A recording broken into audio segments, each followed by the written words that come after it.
Savada, drop that beat.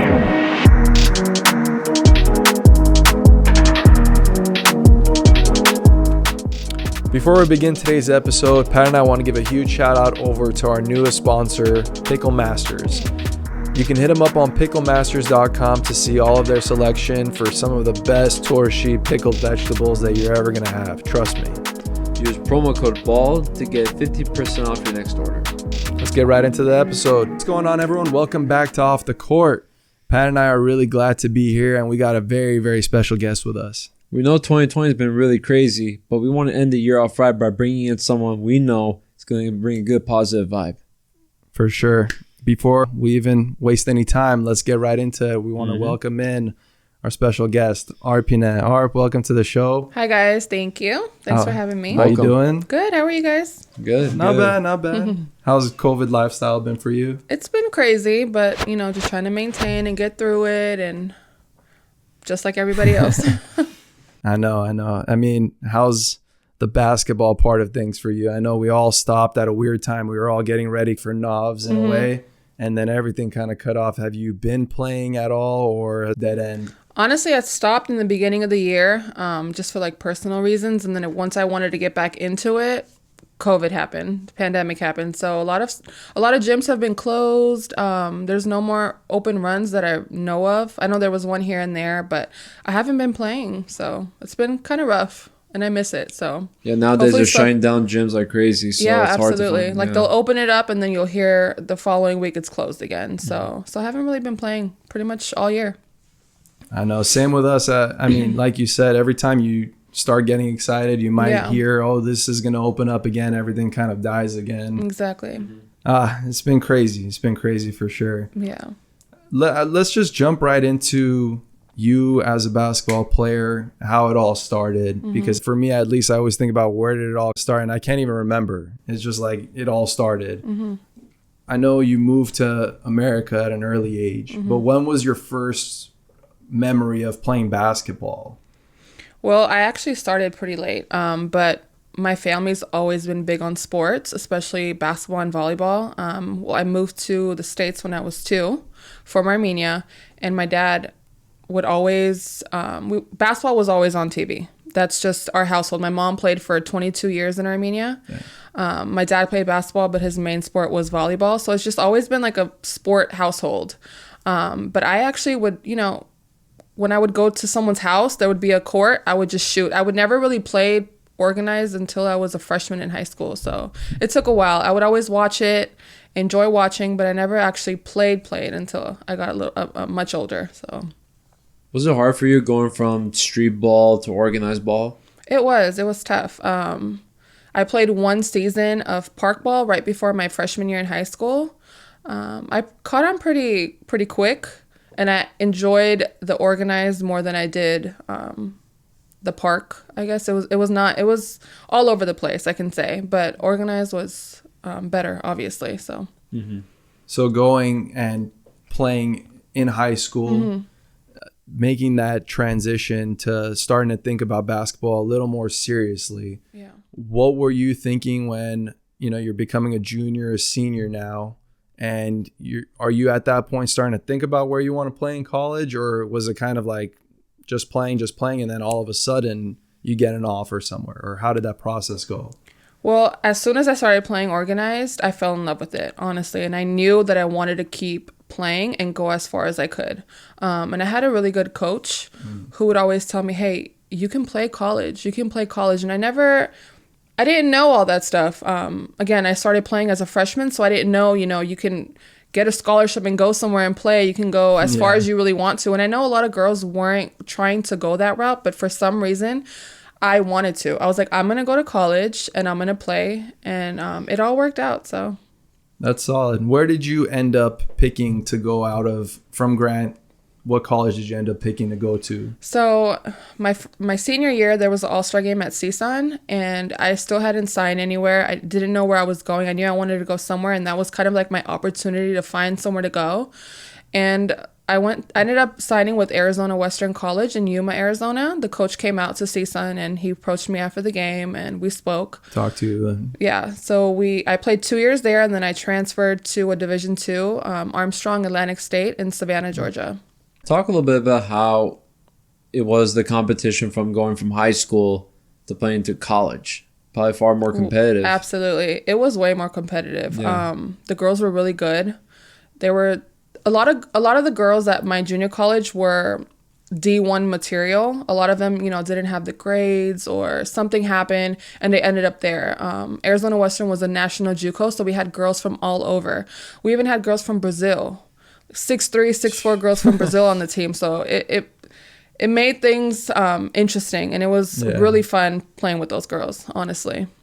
Playing's definitely gotta be hard, but talk about how you're moving out of the state twice. Yeah, Is it's that a hard? lifestyle Yeah. change more than a basketball change. Yeah. Probably. It was. Honestly, it was hard because my mom, it was me, my mom, and my brother. My dad passed at a young age. And it was hard leaving my mom because, we were super attached, super close. It was tough, but she was on my side. She's like, go. It's 4 hours away if I need to come, which she often did. She's like, I'll come visit you. This is a once in a lifetime experience. I don't want you to miss out. I support you. Just go for it.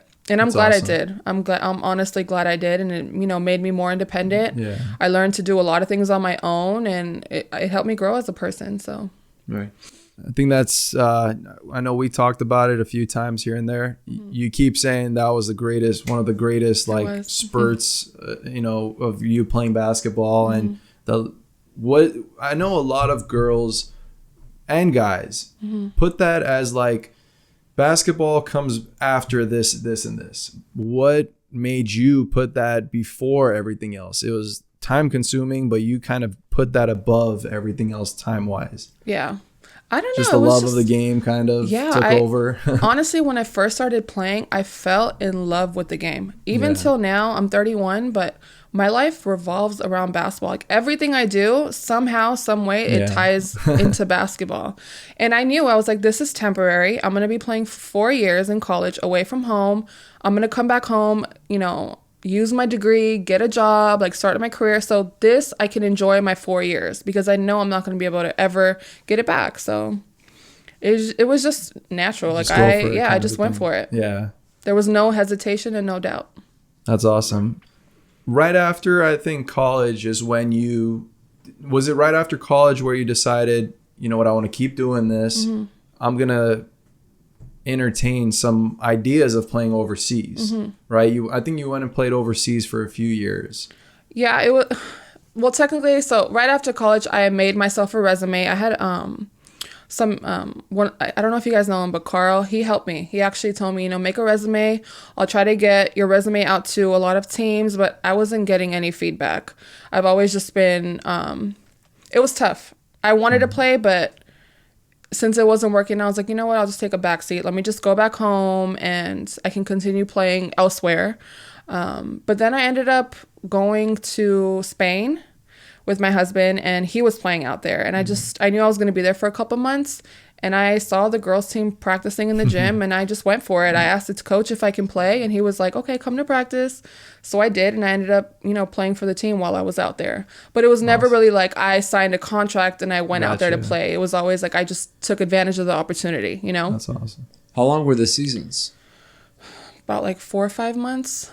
Right. The season was long. Again, I just ended up staying there for like 2 months and then I came back home. But that was really it.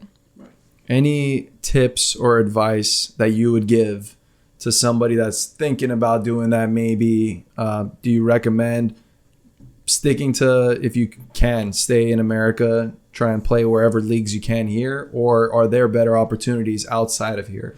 I would honestly say better opportunities outside of here because there's several countries you can go to.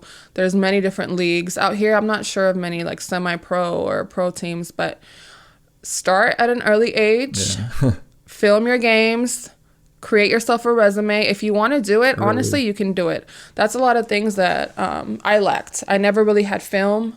Teams would always ask me for film, but I didn't have any. I never had anyone record my high school games. So if I would to do it all over again, I would make sure that I recorded all my games. Just there's a lot of Especially things you with got to prep social media for. now is- Yeah, stuff is different now. Yeah. Someone can just record your whole game and put it Yeah. on Instagram, and then a coach can see it. But yeah, It was tougher back then, I think, yeah, for it was. everything. Let's move forward to where we're at kind of right now, more or less like the last year or so. Yeah. What's going on in Armenia kind of ties into a lot of what we do as well, because we go there and play basketball every now and then. But I want to get your thoughts about what's going on in general in Armenia. Because I know you still have some family out there. So I'm sure you can give us a different perspective than Pat and I could tell anybody else. What are your general thoughts about what's going on out there? And then we'll kind of tie that into what we are doing as basketball players too. It's been rough, honestly. I can probably speak for a lot of people when I say this. So many different emotions, honestly. In one day, I never knew I can feel 7 different emotions. It's really hard. You go from crying happy tears to tears of sadness to guilt. That's been weighing really heavy on me, by the way. Anger, just all that. And it's just been very overwhelming. And I just try to stay strong mentally because there's a lot of work to do. Oh, yeah. And, if we want to be a part of that change and help, then we have to be right mentally. For a little while there, it did affect me. I would catch myself just randomly getting upset at my mom or my daughter, and it's like, you can't do that. Yeah. It affects you. But the guilt part, because I still have family out there, and it's like to know that they're living and they can't do anything about that. They're there experiencing it. Yeah. You feel guilt. Like, you feel like, man, like, you're here, you're not going through that, and they are. You get a message from them, like, and they're so positive. And every time you ask if they need something, it's always a solid, hard no. Yeah. And it's like, how are these people this strong? They don't need anything, they don't want anything, but that makes you want to help more. But yeah, it's just been all over the place, honestly, I can say. I think that's one of the things that I struggle with a lot is I'm an American, Armenian, I'm born here. That's why I say that. What can I do to help the situation? I always think about, is money enough? What can I do to help more? What would your answer be to someone that's born in America, but he's Armenian, she's Armenian? What would you recommend them to do? Yeah, that's been actually a topic question I've heard often. To me, I would answer that by saying, just do what you're good at. I remember seeing a group on Instagram, a group of lawyers that were, trying to get together and help in legal aspect of it. I know there was some people who know a lot of guys on the front line that were able to like get stuff to them. They had a whole group going, and they were collecting money and sending equipment or whatever. Like, whatever you're good at, I think you should do that. Like, honestly, That's awesome randomly, advice. I will wake up and think, you know what, today I'm going to do this. And it's like, I know people are probably annoyed with the amount of, times you ask for stuff or post a fundraiser or do this, but who cares? Honestly, if you want to do it, just do it. And whatever you're good at, stick to it. I mean, you guys are doing an awesome job with this. Maybe you guys can tie it in with, Armenia some way, somehow. Do a fundraiser, anything. Whatever you're good at, I say go for it. And honestly, money is a big deal. It is, they need it at the end of the day. They need it. And we can spare a run to Starbucks and use that and do something with it out there. Because at the end of the day, you need constant flow of money to make a difference out there. It's just reality. Money, but you need, aside from money, I think they need diaspora, like they need our support, and I think we're doing a really good job at it. So from what I saw in the last 2 or 3 months, if that can be continued absolutely for a year, it can't stop. For 2 years, 3 years, then that's where the growth happens, I think. So hopefully we can keep it moving, because I've seen you constantly posting about it, constantly spreading the awareness, which is great. So I'm hoping that we can all kind of use that as a platform now. Yeah, that's another thing too. Especially if you have a lot of non-Armenian friends on your social media, I think posting is a big deal because I've had a lot of friends DM me and ask me, you hey, about I it. never knew what was going on. I still don't know what's going on. Tell me. Yeah. What is this about? And they sympathize with you and they start sharing. And I appreciate my friends so much because honestly, not only have they been donating to like the fundraisers I've been doing, but they've been sharing and huge, yeah. reposting, and it's great to see, and it, you know, it brings awareness to a lot of things. So I think, you know, everyone should continue what they're doing. And again, if you wake up one day, you're like, hey, I'm thinking about doing this, don't hesitate, just do it. Yeah. You know, I can't imagine, like, we Armenians are very proud people. Absolutely. We're proud of each other. But I can't imagine, like, on your end, having that chance to put on that jersey. I want to shift to basketball a little bit. You were able to wear that jersey that says Armenia on the front. What was that like? Honestly, even it was 1 year, one year, but that was probably one of my proudest moments. To go back home and to play for your national team, to me, it's a big deal. I don't know how other people see it, but it was one of my proudest moments, and it just shows. I mean, I don't know how to explain it. Like, honestly, it was one of my proudest moments, and if I could do it again, I would. Honestly, I would do it, and it was a great feeling to know that you're playing in your country where you were born, and your family is in the stands watching you play. Like, I don't. What more can you ask for? Honestly. What teams did you guys play against? From what I remember, Gibraltar, we played against Scotland. Scotland was a really good team. Russia. It was like maybe like three more teams. I just don't really remember, but yeah. So what was it like playing with Christine at that time? I'm sure you guys were very close friends. Yeah, that's my best friend. You guys are friend. playing together. That's my best friend, yeah. No, it was awesome. I enjoyed every moment of it, and she's a baller, as you guys know. So she killed it. Speaking of her, she actually ended up getting MVP. We ended up with silver, and she ended up with MVP. So that shows you a lot and tells you a lot. You know, she was killing it. And I took a back seat, and I was there just mainly to do the dirty work and get the rebounds, whatever they needed. I was there, and she took control, and it was cool playing with her. And I still, till this day play with her. So, yeah. I mean, I remember we talk about it all the time. When you guys did that, it was a big deal in Aura. It was a big deal in Homenham, and now we see it a little more. Girls are getting that chance to go play. Guys are getting that chance like crazy now. But back then, we hadn't seen anyone from Homenham, man, really. You guys were the first two, so that was big. Yeah.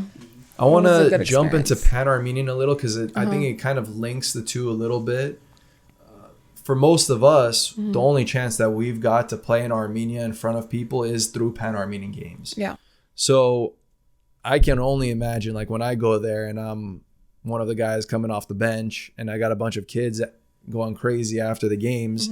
I can only imagine what it feels like when you have family out there watching you and they all rush to you. But let's just jump right into 2019 because so much happened. What was that process like, coming back full circle, playing with Aura and then going to Pan-Armenia? Honestly, it happened so quick. I honestly wasn't even going to go. And, me, Christina, and Miriam, we're super close. And we're like, you know what? Should we go? But if we're going to go, we got to put our all into it. And if we're going to go, let's all three go together. And, I remember texting Vartan one day and I was like, hey, I want to play. Do you guys still have room? And he was like, yeah, we can make something work. So I ended up going to practice and... Rest is history. Yeah. And the rest was history. One of the big things that I kind of saw... I was with the boys team, but I still kind of heard murmurs here and there. Were you guys offended at all when a few of the really good players from our chose not to come and play with you guys because of the coaching decisions that were made? Did that affect you guys at all? Honestly, no. There was like a little talk about it, like a small talk about it, that they didn't want to go for, assuming coaching. Yeah. But it didn't bother me. It was like, okay, if you don't want to come, you don't want to come. And I'm glad the girls that did come did. And I think we had like the perfect team and it all worked out. So from what I saw, you guys were collectively together. It felt like a really good team. You guys had a lot of talent too. Nairi, Luna, you, Sylvia, you're the center, right? Yeah. Sylvia. So you're a starter your whole career. What was it like at that point taking a backseat? Talk a little bit about that. In the beginning, it was kind of weird. I'm not going to lie. That's just me being honest and real. But now that I look back, I did that to myself. I wasn't in the best shape. You know, I wasn't playing and I wasn't practicing like I should have been before that. So I kind of did it to myself. But then when I sit back, I'm like, she was the perfect person for that position and she killed it. And look at the results. We ended up winning. So, I mean, he knew what he was doing when it came to that. Oh, yeah, definitely. Coach Vartan knew. So it was fine, though. It was okay. I'm okay with it. I mean, to me, at the end of the day, I won a gold medal at the age of 31. So I'm proud of that. I mean, you guys balled out. I didn't see anyone that I thought could come against you guys and possibly beat you. I think LA, did LA even go this time around? LA didn't go this time. They didn't go. You guys by far were the best team. And I was happy to see you guys win it right before we got on the court, which is even more motivation. We were like, okay, the girls just won it. There's no way we can go and lose this game. I remember we were pumped up. So that was cool. First time I think boys and girls. That was fun. That was a really dope moment. Year. So that was cool. Some of off-topic questions with Armenia, right? Best unknown places that we never go and eat at. I mean, I always think about stuff like this. Like, we always end up at the same 4 or 5 restaurants. Right. Everyone ends up at Sherep and this and that. Shawarma. Yeah. Right across from Marriott, you hit up Shawarma. Exactly. What are some of the best unknown places that we never try? Okay. One that just automatically jumped to my head was Limon. It's right by Gosgod. Okay. So if you're looking at Gosgod this way, it's right on the left-hand side. And that place is delicious. Delicious. I went a couple times. We tried different things and everything I had was pretty good. Yeah. So you guys should definitely check that out the next time you guys go. And also on the right-hand side, kind of where the stairs are to the right, there's a Mexican restaurant. And me and my mom and my daughter went. And we loved it. Yeah. I forgot the name of that, but it's right on the right-hand side. You kind of have to walk up the stairs, but those 2 places were really good. Solid. There was one burger place I remember was really good. We saw you there. Black Star? Was that what it's called? Black Star Burger? Yeah, Black Angus or something. Okay, so Black Angus is really good. Yeah, not the one where they make you wear the black gloves. Yeah, I tried that one time, but I think Black Angus, their burgers are really good. So yeah, that place was good. All right, another question. Yes. Clubs versus lounges in Armenia. All right, why do we always put ourselves through that hell pit down at downtown where it's like 100 degrees? Club or lounge? Now at this age, lounge. Back 4, 5, 6 years ago, it was the club. But honestly, I feel like wherever we know we're all gonna be there, so we just go even if we don't want to, But now I definitely prefer a lounge over the club, just I want to sit on the couch, I want to smoke hookah, chill, have a couple drinks, Get ready for the game the next day. Get ready for the next. Yeah, exactly. All right. A few things that I always was thinking about, because I started coaching girls a few years ago, and I was like, you know what? I can't figure them out sometimes. Girls versus guys. Let's talk about our team a little, and then you can tell us what the difference was. Yeah. Boys teams. Every practice we had Z really pump up the tempo, getting at it with someone. And I knew they were doing it to kind of motivate the group. Did you guys have something similar to that with your team? Honestly, our practices were so competitive. We would go at it too, but it was more like no negativity, honestly. Nar, she's amazing. She honestly would tie our team. She would bring our team together. It was competitive, but also fun.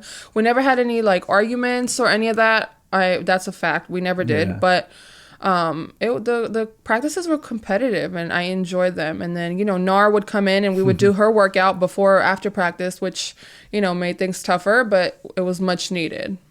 I think she definitely helped you guys big She's time. Awesome. She was honestly the it factor of the team. My first practice, I didn't know her.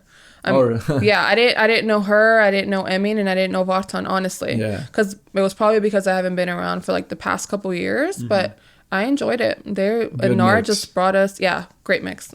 I feel like for both your guys' teams, I feel like the role, just having good role players, Absolutely. people that knew what they're supposed to do. Absolutely. I think that's what it was. Everyone knew what they were supposed to do, you know, and we meshed pretty well and it came together. One of the things, I know it sucks talking about, but right before you guys go to Pan Armenia, you guys lost a tough Navasariyan championship game. Anything that you take away from that game, or it's kind of all in the past because you guys literally went to Armenia 2 months later and won? Losing Navasariyan sucks. I'm going to be honest, but we weren't prepared. I'm going to keep it real. We weren't. It was kind of like practice here, practice there. It was never like a full commitment. And that's our fault. Like, we didn't have our full team, even though that's not an excuse, but we didn't commit to it. If we had a little bit more commitment, I think we would have done, some things would have been different, but the competition was also really good. So, that LA team. Yeah, they're really good. Was loaded. Absolutely. Would you rank that team? Let's talk about kind of the last few years. I know you've had some battles. Where do you kind of put those teams, this LA team that you just played, and then some of the older ones, Mossy's, AZ? I know you've been through a ton of battles.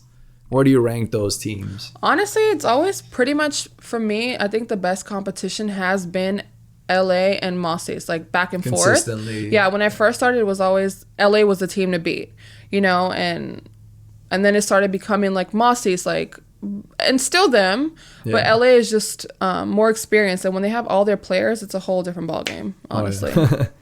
I mean, you guys went through a stretch. We talk about this all the time when we go in the Blue Gym. We see your guys' banners up there. It's pretty impressive.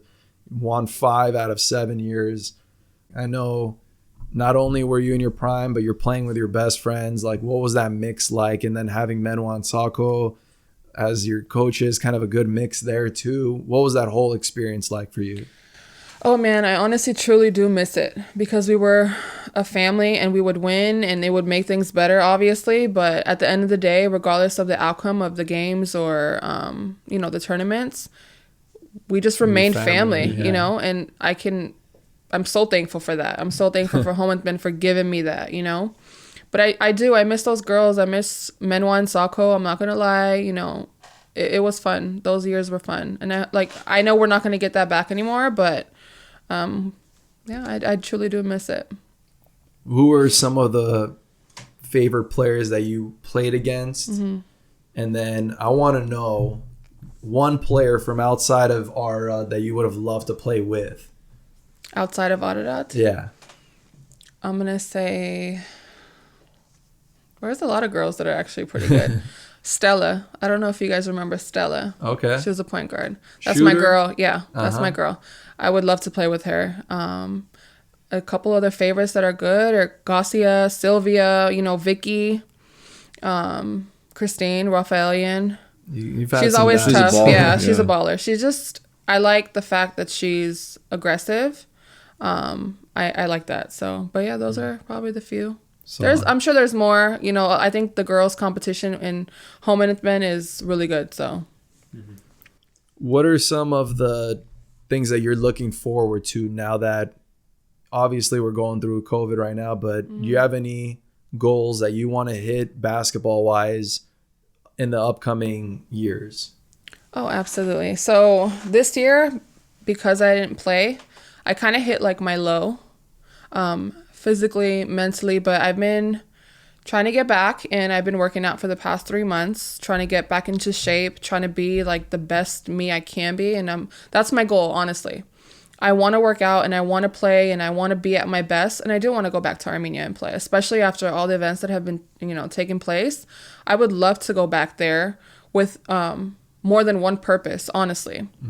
So I'm planning, whenever we get the opportunity again, go. I wasn't going to go. Honestly, I was going to be done. But now I feel like I need to go, More at least. So I've been, just trying to get into shape and hopefully gyms start opening back up because I want to do like basketball workouts as opposed to, strength. Yeah.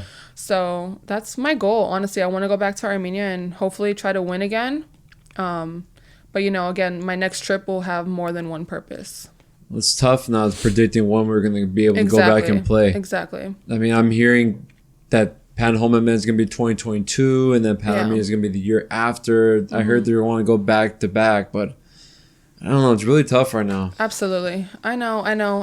It's unpredictable. We don't know what's going to happen, when it's going to happen, but it doesn't hurt to stay ready. Yeah, no, true. Yeah, definitely. One of the things that I wanted to kind of jump into just a little bit more, girls basketball in general.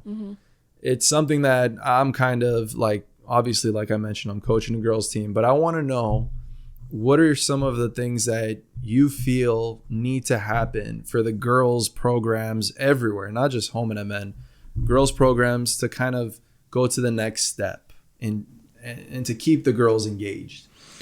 I always say this. I feel like women don't have as much support as men do. And I think that's what it makes it discourages the women to try to push to that next level. You know, every chance that I do get, you know, I've talked to like a lot of younger girls or girls that are, you know, heading to college. And I always try to push them, like, go for it. Go to college, you know, play, use your eligibility, you know, make time for basketball and do your extra workouts, because honestly, the support is not there as much as I think it could be and it should be. The one thing that I do appreciate about home and men, I feel like the men always support the women and the women always support the men. And look, I feel like that's another reason why I look forward to like these games, because it's, you know, outside of home and men, there's been a lot of times where I would go to, you know, we had a college basketball game and the men's basketball team wasn't there. And I know it discouraged a lot of the girls because it's like we support them, but they would never support us. But I feel like with home and ben it's different because we're like a family, so we're always supporting each other. And look how far we've gone. Yeah. You know, we have girls from home and ben playing college ball, you know, playing for the national team. I know the under 18 girls, a few girls from here, you know, went out there to play and they won a championship. You know, I feel like when the support is there, especially with girls, I feel like we need that a little bit more like push, you know? So I feel like another great thing that coaching girls that you are, I think that's incredible because a lot of men don't take that role on. And I feel like having a male coach, it's like, okay, so they appreciate women's basketball, you know? We just need a lot of support. Like, honestly, more support than you would think that we need, but we do, you know? It's a little bit different with women, so... How would you compare the talent from, say, 10 years ago of girls basketball in comparison to now? Honestly, I think it was good back then as it is now. When I think about it, like some of the older girls who are still balling now, but now I feel like there's more resources that girls can take advantage of. You know, there's more different, you know, I don't know, there's more trainers, there's more gyms, there's more equipment to like, you know, help you get better, you know. Studying their own game, you know, they're watching film. Exactly. Back then it was like you just go and play. No one's recording you, you know, you're just going to a random workout to a random gym. But now there's more resources you can take advantage of. But I feel like even then there was a lot of ballers back then too, you know, like, for example, in 2011 when I went to Pan Armenia compared to now, I mean, competition-wise, they were both equally good, you know? It's just more, now it's like more as like more experience, but... One of the things that I see a lot is the differences between girls and guys is that girls really need a group that they feel like they're best friends with compared to guys where they just show up to a gym, they got 9 other guys on the court. I might hate this guy, but I'm just going to play with him because I have to. But how important is it for girls to have that group where they're really close with each other? Honestly, I never really understood that because, I enjoy playing with my friends, but I can also show up like you to a gym by myself and play with a bunch of girls that I don't know. But I feel like with girls, they just, I don't know, they enjoy having their friends around, you know, because it's like, you practice, you talk, you chit chat, you go grab some food afterwards. Like, it's just, I don't know. I've never really understood that in its entirety, but I don't know. For me, I'm kind of like just like you guys. I can show up to a random gym, like an open gym, if I know they're having runs and play by myself. But I mean, it always makes it better when you have your friends with you, honestly. I think it goes back to that support that you were talking about earlier. Exactly. I think that's where we get it from too, you know? I don't know how it is with you guys, but because as women we tend to like I don't want to go back to saying we're emotional, because men are emotional equally, yeah. you know, but Oh yeah. during our practices, there's been a lot of times where we're just like, hey, like pick your head back up and let's go. You know, I'm sure it happens in men's basketball too, but I feel like with girls, because we lack support. I don't want to like make it seem like, you know, it's a guy versus girl issue, but it just, I don't know. I guess they just need that. I feel you know? Mm-hmm. Well, I mean, I want to start wrapping the show up a little bit, but I want to get more of like who RP is. Okay. Some of the shows that you're watching right now that you got to recommend to us, because we love shows. I'm not sure Give if me you like the something. shows that I watch. I'm into I mean, a none lot of that of Bachelor stuff. I was just gonna say I'm watching The Bachelorette currently, and it's on as we speak. But I've always been into. I'm more of a reality TV kind of girl as opposed to sitting there and watching a movie. I'm not gonna lie. I like the drama. I like the dating shows. I like the game shows. But right now I'm watching The Bachelorette. I'm also watching The Challenge. I watch every season. I'm not sure if you guys are familiar with on Is MTV. that on MTV? Yeah. I love seeing them compete. Honestly, so you're a Jersey Shore kind of. I do watch Jersey Shore. I'm into all the reality shows. I'm not gonna lie, but my favorite, honestly, is The Bachelorette. I know you don't want to hear that, but that's what I'm into. You guys now. have like viewing parties and stuff. And like you know that. what? I've been also watching. Have you guys seen the show 25 Words or Less? It's a game show. I'm super into game shows too. Is that on in the mornings? Yeah, it's on in the mornings. Yeah. I've been into that lately. I've seen that. It's kind of cool. I mean, I'm a Price is Right kid. I watched that this morning. Like, no, 1 cent, dude. Yeah, I watched that this morning. Deal No Deal is better. I love Deal or No Deal. I'm into game shows, reality TV, and the Food Network, honestly. Oh, yeah. I mean, I love my baking shows. I'll recommend some stuff to you. Okay. Food-wise. All right, Arp, let's wrap things up. I want to give you the platform to whatever you got going on.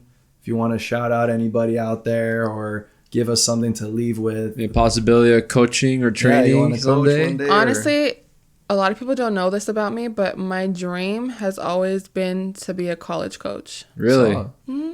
I just never, for personal reasons, had the opportunity to put everything aside and start from the bottom, because you have to start from realistically you have to start from high school. And it was a big commitment at the time for me, but I honestly, that's my dream. I'm hoping like maybe one day to go back to or go wherever I played and hopefully coach, but that's like a long shot. So I don't know, but that's always been my dream job. I've always wanted to coach. You can coach your daughter. That's a big commitment something. too, honestly. Yeah, I've thought about it. I've considered it, and you know, as she gets older, we'll see. I'm hoping to put her in a couple different sports, see what she likes. If she chooses basketball, great. I would love to coach her. So we'll see. But any signs of liking sports? She does. She's super fast. She just sprints her butt off. You know, she has a little hoop at home, and she honestly plays with it often. That's cool. She has a baseball bat, like the plush ones, and she uses that often too. You gotta be careful. Yeah, I know, but no, I can see, and she's like really tall. She's actually taller than most kids her age. Every time I take her to the doctor, they're like, you know, she's in the 98th percentile. That's and cool. Like she's really tall. So I don't know. I'm sure she'll be into sports. If she's not, then that's fine too. But I would love to be her coach one day. That'd be awesome. That'll be cool. Right. Yeah, that'd be amazing. I want to see that. All right, guys. Well, I can't say it enough. So glad to finally have you on the show, Arp. I enjoyed it. Thank you. Thank you I'm for having me. Oh, of course. You're on the top of our list. So one day we're going to have you back here for our second shoot with you. So absolutely. That'd be fun. All right, guys. Thank you guys for sticking around, watching, and up until our next show, hopefully everyone stays safe. 2020, wrap it up in a good way so we can come back next year. All right, guys. Until then, off the court. Peace out. Take care.